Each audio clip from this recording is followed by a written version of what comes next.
Assalamu alaikum. So today we are going to discuss projectile motion.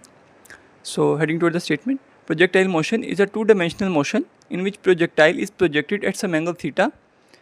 यहाँ पे हमारे पास जो प्रोजेक्टाइल है विच मीन्स हमारे पास जो ऑब्जेक्ट है जो हमारे पास किसी जो प्रोजेक्टाइल मोशन कवर कर रहा है वो एक एंगल थीटा पे फेंका जाएगा, ठीक है. It covers a parabolic path which with a constant horizontal velocity which means कि हमारे पास जो हमारा प्रोजेक्टाइल है इस तरफ जो हमारे पास एक्स एक्सिस के लॉन्ग जो डिस्टेंस कवर करेगा उसकी वेलोसिटी चेंज नहीं होगी, बट हमारे पास जो वेलोसिटी वाई एक्सिस के लॉन्ग वर्टिकल वेलोसिटी होगी ये पाथ जो कवर करेगा इसमें जो वेलोसिटी उसकी वर्टिकल वेलोसिटी है वो वेरिएबल होगी. ऐसा अब क्यों होगा? क्योंकि हमारे पास जो हॉरिजॉन्टल डायरेक्शन में उस पर कोई फोर्स एक्ट नहीं करेगी, ठीक है. इसको जो एक्सेलरेट करने वाली कोई फोर्स नहीं है, बट जब हमारे पास जो हमारी ऑब्जेक्ट प्रोजेक्टाइल है वो वर्टिकल साइड पे जाएगा तो उसको ग्रेविटी स्लो डाउन करेगी यहाँ तक. उसके बाद जब नीचे को आएगा तो उसको ग्रेविटी एक्सेलरेट करेगी या उसको तेज़ करेगी, उसकी वेलोसिटी को बढ़ाएगी यहाँ तक. तो इसलिए हमारे पास जो वेरिएबल जो वर्टिकल वेलोसिटी है वो हमारे पास वेरी करेगी और जो हॉरिजॉन्टल वेलोसिटी है वो कांस्टेंट रहेगी. सो अब यहाँ पे हमारे पास ये जो डायग्राम बनी हुई है यहाँ पे हमारे पास देखिए हमने जो पाथ बनाया वो पैराबोलिक पाथ है और जो हमारा प्रोजेक्टाइल है वो हमेशा पैराबोलिक पाथ कवर करेगा.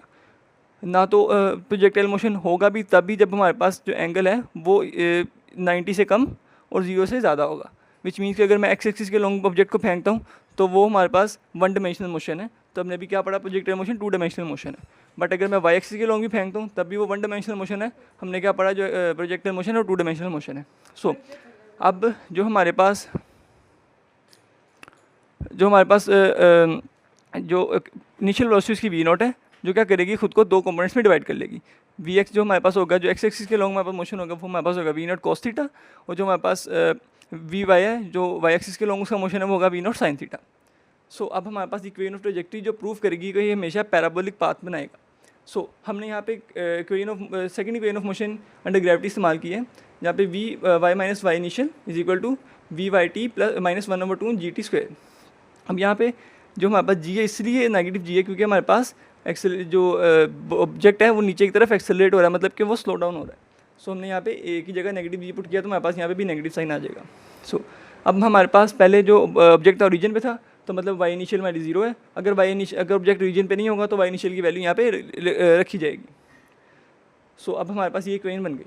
सो अब हमने यहाँ पे टाइम को एलिमिनेट करना है, उसके लिए हमने इस्तेमाल किया तो हमारे पास वेलोसिटी का formula v is equal to x upon t. अब वी एक्स हमारे पास क्या थी, वी नॉट कॉस थीटा, वो हमने इस इक्वेशन में पुट किया, हमारे पास टाइम की वैल्यू आ गई t is equal to x upon v naught cos theta. अब इक्वेशन नंबर 4 को हमने इक्वेशन नंबर 3 में जब पुट किया तो हमारे पास इक्वेशन क्या बन गया, y is equal to 10x minus 1/2 g v naught square cos square theta x square. अब यहाँ पे देखिए हमारे पास एक्स स्क्वेयर और एक्स है विच मीन्स कि हमारे पास एक क्वाड्रेटिक इक्वेशन आ रही है, और अगर हम क्वाड्रेटिक इक्वेशन को ग्राफ करें तो वो एक पैराबोलिक पाथ बनाती है, जिससे हमारे पास ये प्रूव हो गया कि हमारा जो प्रोजेक्टाइल मोशन है वो एक टू डायमेंशनल मोशन है, वो हमेशा एक पैराबोलिक पाथ ही बनाएगा.